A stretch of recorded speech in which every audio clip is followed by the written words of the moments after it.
चलो class 11 chemistry physics में हम लोग लेसन नंबर 2 पढ़ रहे हैं। आज हम लोग पढ़ेंगे लंबाई का मापन। इसको पढ़ेंगे। फिर छोटी दूरी का मापन कैसे करते हैं, छोटी दूरी का मापन। फिर बड़ी दूरी का मापन। फिर द्रव्यमान का मापन। ठीक है। फिर समय का मापन। तो ये सब आज की बात आपकी रहेगी। ठीक है, इतना टॉपिक कवर करेंगे हम लोग। तो सबसे पहले लंबाई आप पढ़े भी होंगे। लंबाई को 2 तरीके से नापा जाता है, देखो ध्यान से। एक तो होता है कि बहुत छोटी दूरी को नापा जाता है। बहुत छोटा दूरी है, बहुत छोटा कोई वस्तु है, तो उसको नापने के लिए आप सूक्ष्मदर्शी का भी प्रयोग करेंगे। लेकिन कुछ ऐसी दूरी होती है जिसको गोलाई मापी से नापा जाता है। गोलाई मापी आप देखेंगे इस तरीके की संरचना होती है ना, उसी में तार को फंसा दिया जाता है तो वो नाप बताता है। ठीक है, इसे आपको पहले लिख रही लंबाई का मापन में। लंबाई का मापन, ठीक है। लंबाई का मापन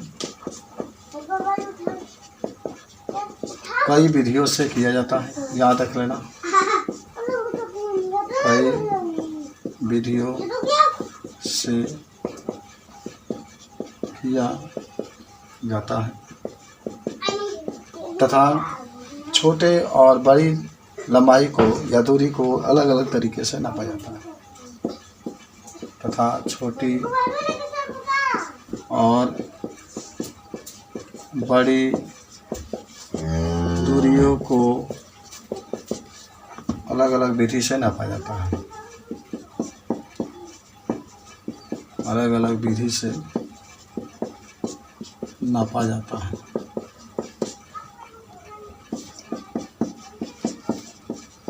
तो जितनी लंबाई नापनी है उसको अलग अलग विधि का आप यूज करेंगे नापने के लिए। जैसे पहला आपका है कि जो बड़ी दूरियां है उसका मापन कैसे किया जाता है। तो पहला हेडिंग आपका रहेगा बड़ी दूरी का मापन। बड़ी दूरी का मापन।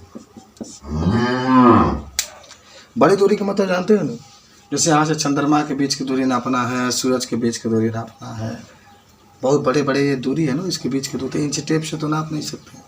तो उस दूरी को नापने के लिए हम लोग लंबन विधि का प्रयोग करते हैं। देख लो, जब वस्तु बहुत अधिक दूर हो तो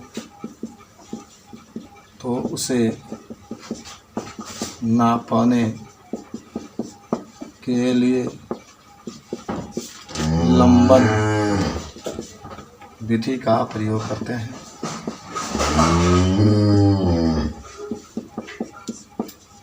याद कर लेना, ये कई बार क्वेश्चन पूछा जाता है कि बहुत दूरी। दूर का मतलब जैसे लिख लो पृथ्वी से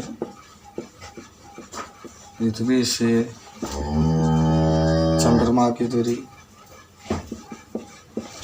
की दूरी, मान लो सूर्य की दूरी, मान लो तारा की दूरी, तारा का दूरी। इसे नापने के लिए लंबन विधि का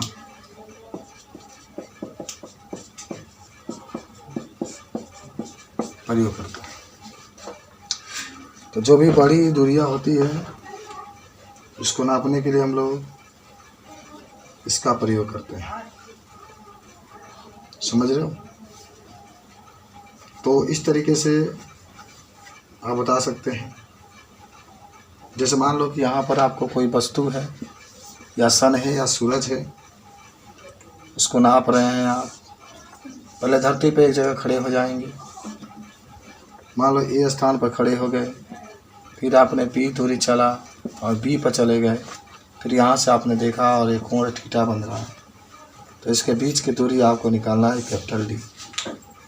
तो आपको बताते हैं दूरी निकालने के लिए कैपिटल डी बराबर होता है आपके पास बी बटा थीटा, इसी से आप निकाल सकते हैं।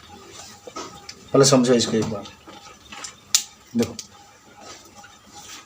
बहुत बड़ी दूरी निकालना है आपको। मान लो कि लंबाई का मापन देख लिए, बड़ी दूरी का मापन, यहाँ से पृथ्वी से सूरज की दूरी नापना है, फिर मान लो तारा की दूरी नापना है, चंद्रमा की दूरी नापना है। तो इस प्रकार के दूरी को बहुत आसानी तरीके से नाप नहीं सकते हैं। तो सूरज है पृथ्वी पर, कहीं मान लो यहाँ पर हम खड़े हो गए, सूरज को देख रहे हैं, दिखाई दिया, फिर यहाँ से कुछ दूरी पर गए, मान लो बी दूरी पर जा रहे हैं, कुछ ना कुछ दूरी गए, हम लोग मान लो 5 मीटर गए, 10 मीटर गए, वहाँ पर गए और वहाँ से फिर हमने सूरज को देखा, तो कोण जो बना थीटा बना। और सूरज के बीच की दूरी जब पहले स्थान पे थे, यहाँ से भी कैपिटल डी हमने मान लिया, और यही तो निकालना है कि हम जहाँ खड़े हैं वहाँ से सूरज की दूरी कितनी है, ये आपको कैपिटल डी का मान निकालना। तो इसको निकालने के लिए जो होता है कैपिटल डी है, ये बी जो होता है जो हम लोग चले हैं उसकी दूरी है। इतना मान पृथ्वी पर एक जगह खड़े थे, वहाँ से हमने सन को देखा, सूरज को देखा, जिसकी दूरी डी थी, यही आपको निकालना है।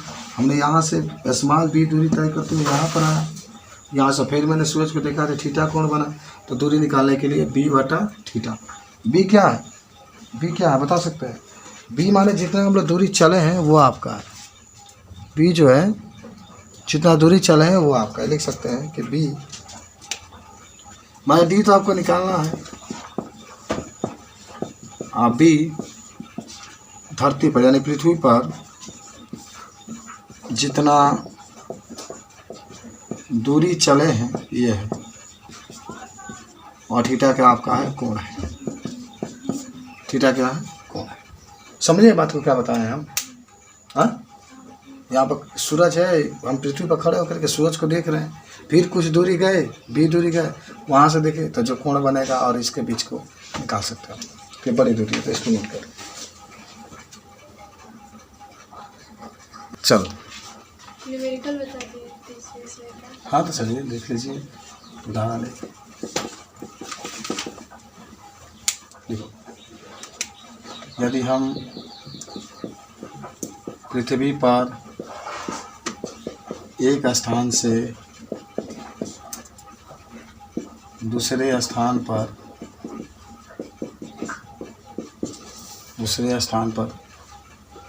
10 मीटर गए तथा सूरज को देखने पर, सूर्य को देखने पर 30 डिग्री का कोण बना, तो पृथ्वी से सूर्य के बीच का दूरी बताइए। क्या कर देना है, पृथ्वी से सूर्य के बीच की दूरी आपको बता। हल करते हैं इसको, पहले समझो, पहले समझो। 10 मीटर दूरी दिया है तो डी मान लो 10 मीटर, अभी सूत्र लिखो। अच्छा ध्यान से देना, इसमें कोण आपका थीटा का मान दिया है 30 डिग्री, क्या दे दिया 30 डिग्री, लेकिन आप डिग्री मत रखिएगा, इसको रेडियन में चेंज कर लीजिए। हम बताते हैं रेडियन में कैसे चेंज करते हैं। कोई भी डिग्री हो π/180 से गुणा कर दो, रेडियन में चेंज हो जाएगा। ठीक है, किससे, π/180 से। तो चलो 0 से 0 काट दो, 3 से काट दो, 6 बार में। अब पाई के मान 3.14 होता है, भर दो बटा में 4, तो थीटा के जगह पर ये भर देंगे। अब क्या निकालना है, तो कैपिटल डी बराबर स्मॉल डी बटा में थीटा, ये सूत्र होता है। तो स्मॉल डी तो आपको मालूम है 10 पूरा का बटा में थीटा की जगह पर 3.14 बटा में 6 और 10 गुणे 6 ऊपर 3 1 4 2 और 0 बढ़ जाएगा 100 हो जाएगा, होगा ना।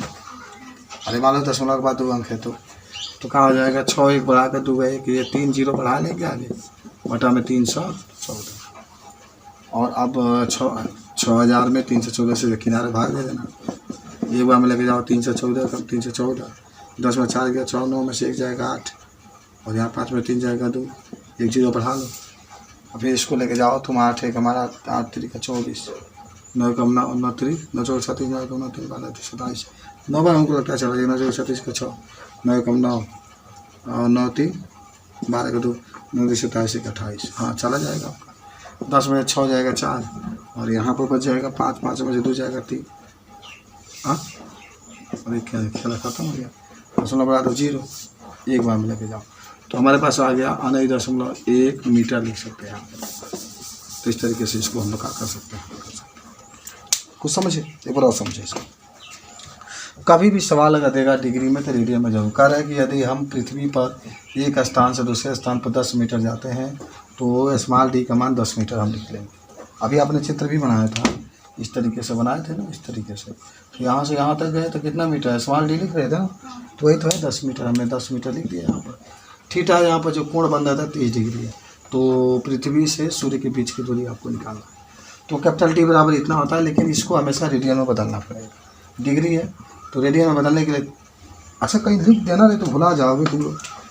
इसको यहाँ नीचे लिख देना रेडियन में बदलने पर, रेडियन में बदलने पर तो बदलोगे तो यही तो होगा 30 गुणे पाई बटे 180, 0 से 0 3 से काट कूट कर दो, ठीक है। उसके बाद सड़ा करके फल कर देना, समझे हो तो नोट कर लो इसको, कोई दिक्कत। चलो तो एक आपको हम दे भी देते हैं, आप घर से बना कर लेकर आइएगा, ठीक है। उदाहरण 2,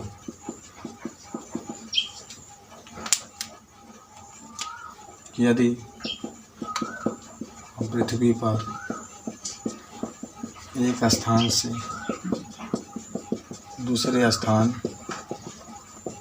पर 50 मीटर जाते हैं तथा 60 डिग्री का कोण बनता है तो दूरी बताइए।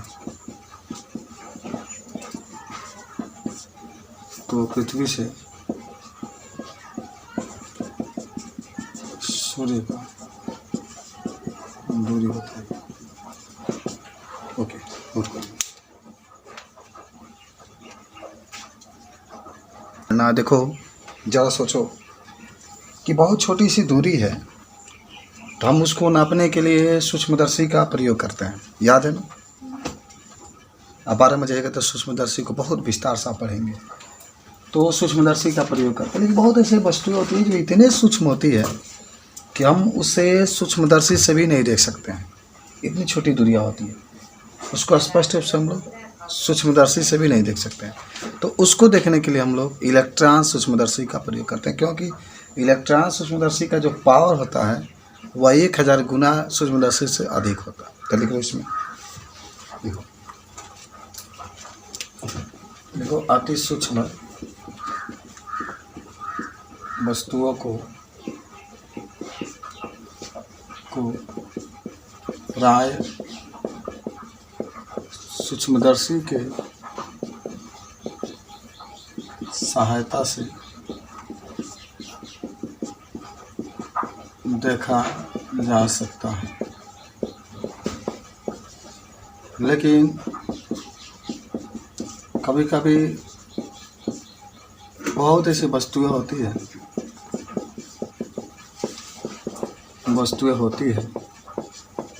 जो इतनी छोटी होती है,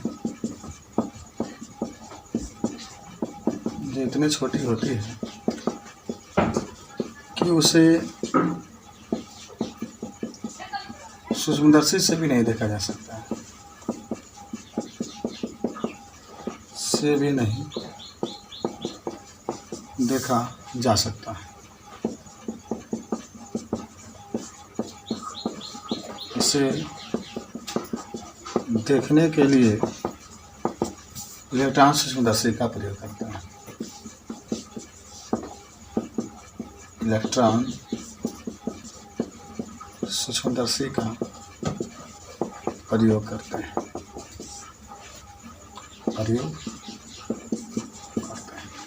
कभी इसको मत भूलना। इलेक्ट्रॉन से सुंदर से हम लोग प्रयोग करते हैं बहुत अधिक छोटी सी वस्तु है, इसको देखना होगा। ठीक है, और थोड़ा सा एक हेडिंग यहाँ पर बना लो, लंबाई का परिसर।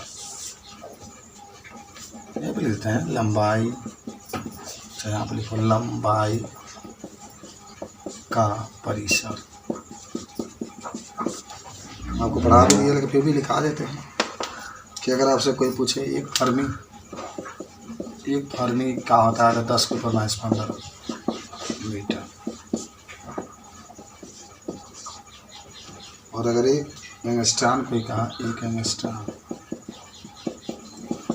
ऊपर दे देते हैं तो इसके जगह पर हम लिखते हैं 10 के ऊपर -10 मीटर। तीसरा आपका है एक खगोलीय मात्रा, खगोलीय मात्रा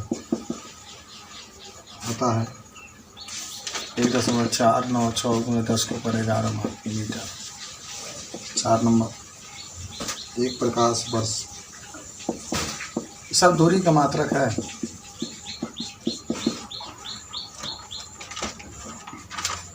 तो होता है 9.46 × 10 के ऊपर 15 मीटर। और एक पारसेक बराबर 3.08 × 10 के ऊपर 16 मीटर। अगर लिखना ये सभी दूरी के मात्रक है तो समझो तब लिखना।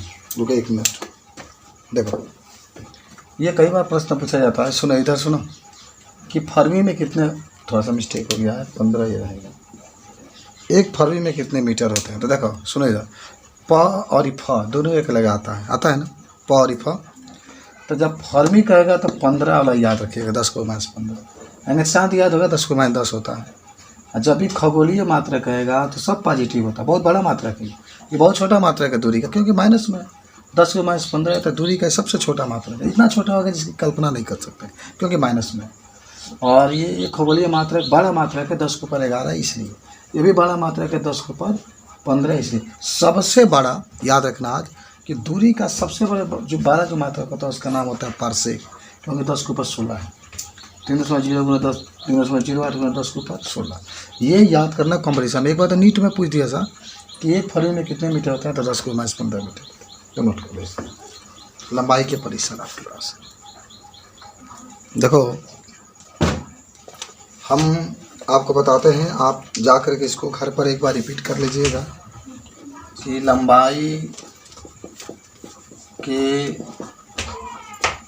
परिसर और कोटि, और यहाँ पर सारणी 2.3 दिया गया है, सारणी 2.3 दिया गया है। ठीक है, तो सारणी 2.3 में कहा रहा है कि लंबाई के परिसर और कोटि की बात कर रहा है।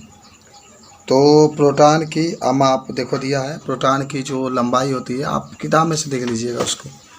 देखिए 10 के ऊपर -15 मीटर है, बहुत छोटा है ना, -15 बताता है कि ये बहुत छोटा है। तो प्रोटॉन का जो लंबाई है, जो माप है, 10 के ऊपर -15 मीटर दिखा रहा है। और परमाणविक जो नाभिक होता है उसका याद रखना 10 के ऊपर -14 दिया गया है। देख रहे हो, 10 के ऊपर माइनस क्या हो गया, 14 हो गया।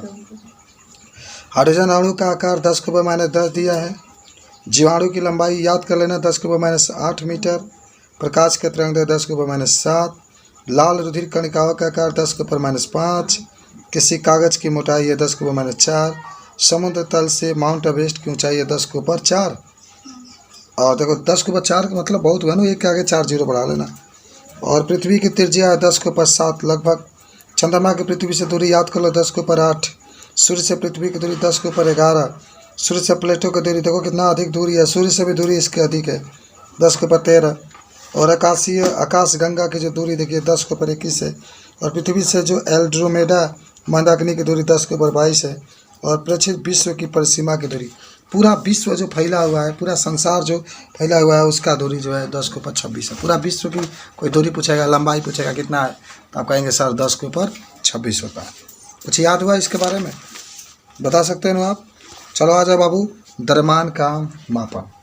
द्रव्यमान का देखो हम बता देते हैं, द्रव्यमान के मापन दो तरीके से किया जाता है। जो बड़े आकार के वस्तु होते हैं उसका मापन हम लोग किलोग्राम में करते हैं, याद करो। जो बड़े आकार के वस्तुएं होती हैं उनके द्रव्यमान जो होते हैं किलोग्राम में नापे जाते हैं। पूरा पद्धति में किलोग्राम आपका होता है, ठीक है ना। हालांकि जो छोटे वस्तु होते हैं जैसे परमाणु हुए, अणु हुए, इनके द्रव्यमान बहुत छोटा होता है, बहुत कम होता है। हम इसको किलोग्राम में नहीं नाप सकते हैं। तो इसको नापने के लिए हम एक परमाणु यूज करते हैं जिसका नाम होता है AMU, एटॉमिक मास यूनिट होता है। और हम आपको बता दें कि 1 MU बराबर होता है 1.66 × 10⁻⁻27 किलोग्राम। सामान्य वस्तुओं के द्रव्यमान मापन के लिए हम उसी तरह की सामान्य तुला का उपयोग करते हैं जैसे परचून के दुकान में पाई जाती है।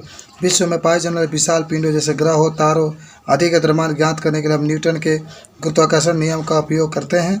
अति सूक्ष्म कणों जैसे परमाणु और परमाणु आदि को द्रव्यमानों को नापने के लिए हम द्रव्यमान स्पेक्ट्रोमेट्री का प्रयोग करते हैं, जिसमें एक समान विद्युत और चुंबकीय क्षेत्र में गति करा करके इसको प्राप्त किया जा सकता है। बता सकते हैं आप इसे, तो लिखो द्रव्यमान का मापन।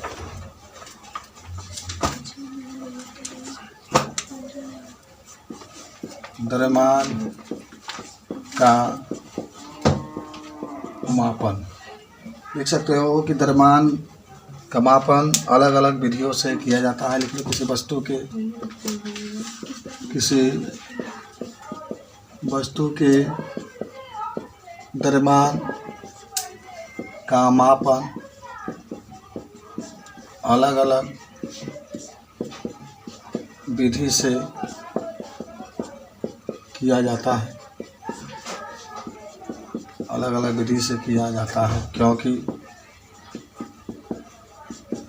इस पृथ्वी पर वस्तुओं का द्रव्यमान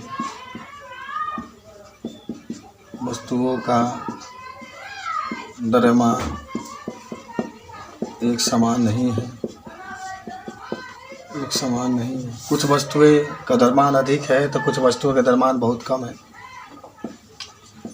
कुछ वस्तुओं का द्रव्यमान अधिक है तो कुछ वस्तुओं का द्रव्यमान बहुत कम है। कुछ वस्तुओं का द्रव्यमान अधिक है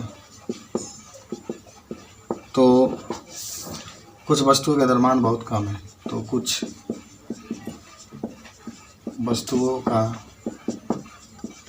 द्रव्यमान बहुत कम है, ठीक है।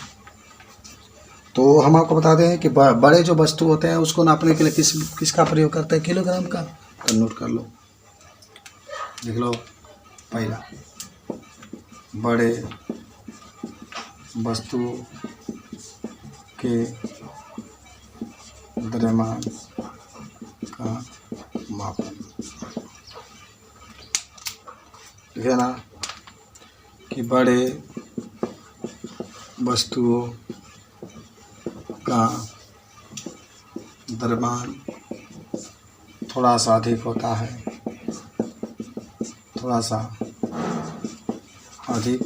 है, इसलिए इसका मापन किलोग्राम में किया जाता है। इसलिए इसका मापन किलोग्राम में किया जाता है।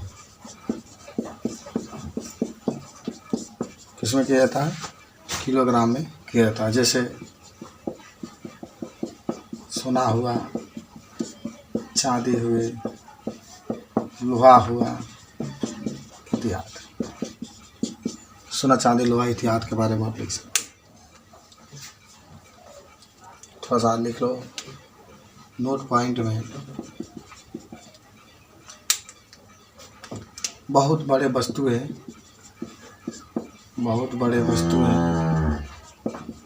जैसे ग्रह, तारा, सूर्य इत्यादि का द्रव्यमान नापने के लिए न्यूटन के गुरुत्वाकर्षण नियम का प्रयोग किया जाता है। न्यूटन के गुरुत्वाकर्षण नियम का प्रयोग किया जाता है। तो ग्रह हुए, तारे हुए, सूर्य हुआ, इन सभी को नापने के लिए हम न्यूटन का गुरुत्वाकर्षण नियम का क्या करते हैं, प्रयोग। याद है ना न्यूटन का गुरुत्वाकर्षण नियम, बताओगे क्या होता है न्यूटन का गुरुत्वाकर्षण नियम? कि दो पिंडों के बीच कार्य करने वाला गुरुत्वाकर्षण बल उनके द्रव्यमानों के गुणनफल के समानुपाती और उसके बीच की दूरी के वर्ग के व्युत्क्रमानुपाती होता है। नोट कर लो इसको।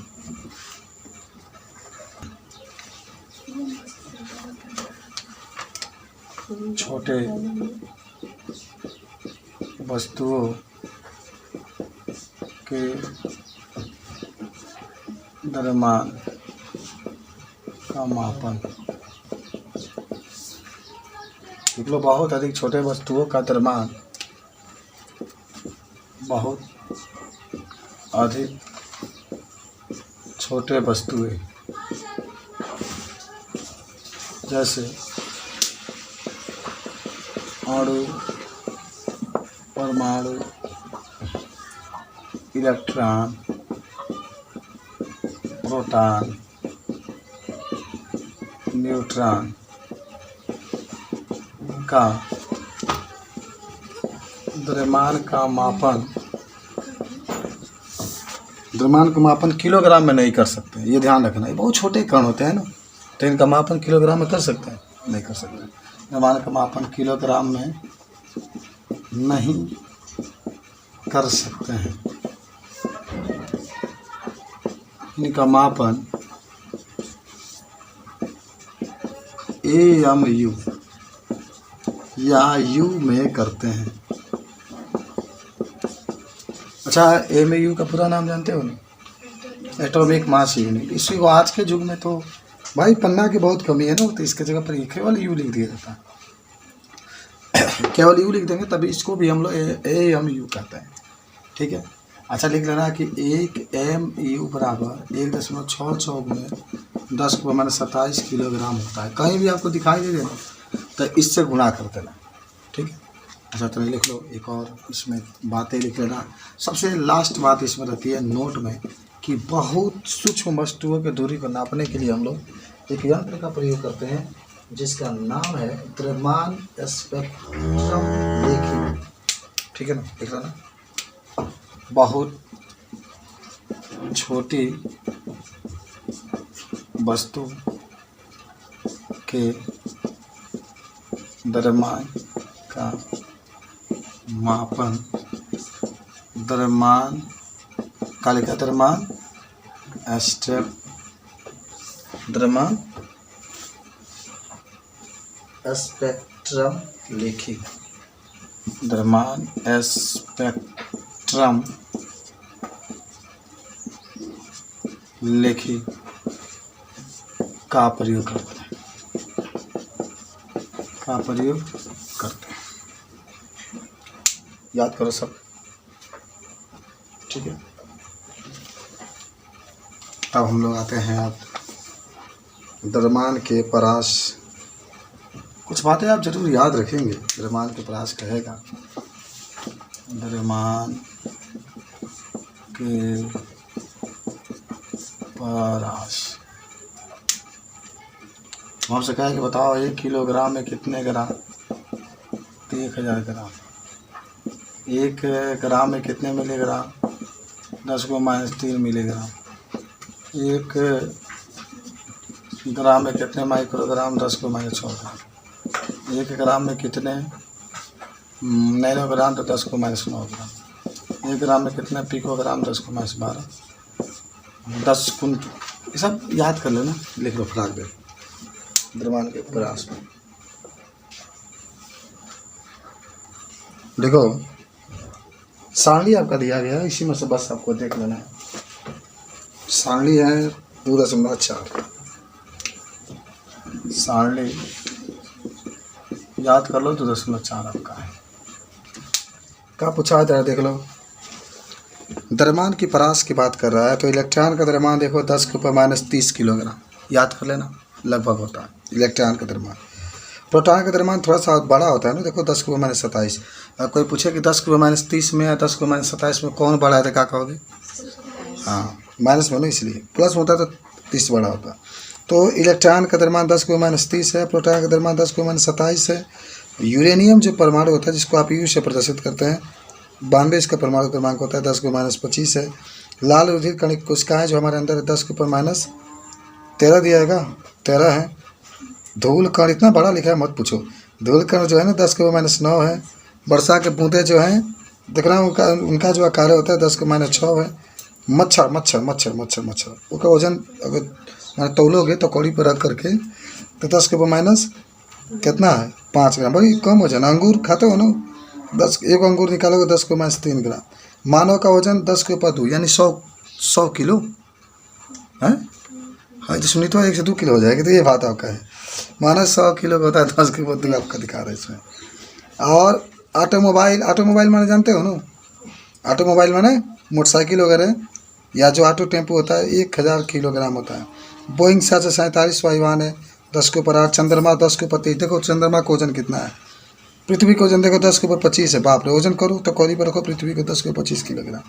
सूर्य देखो 10 के ऊपर 30। आकाशगंगा 10 के ऊपर 41। बाप रे, हई कहा पृथ्वी विश्व, पूरा विश्व का जोखोगे तो कौड़ी पर रख करके पूरा जन 196 देश है तो 10 के ऊपर कितना हो जाएगा 55 किलोग्राम हो जाएगा पूरा विश्व का, अगर हम लोग वजन करें।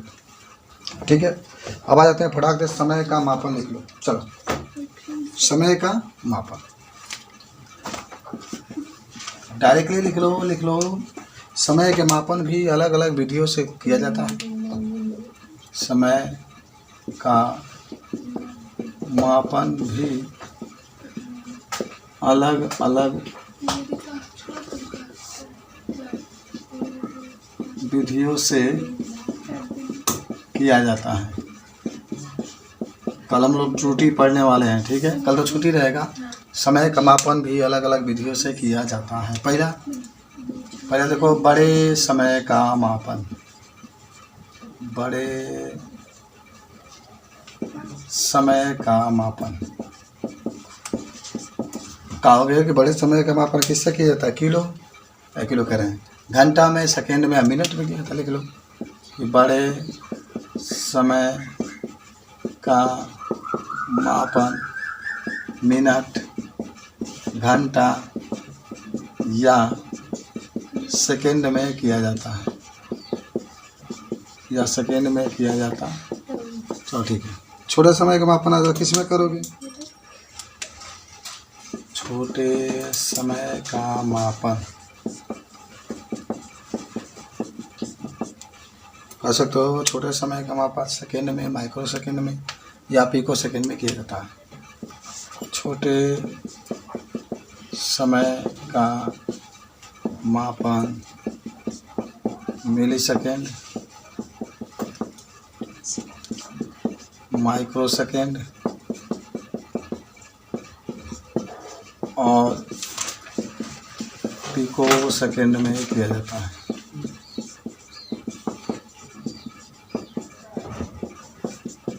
चलो, तो इस तरीके से छोटे समय का मापन हमने कर लिया।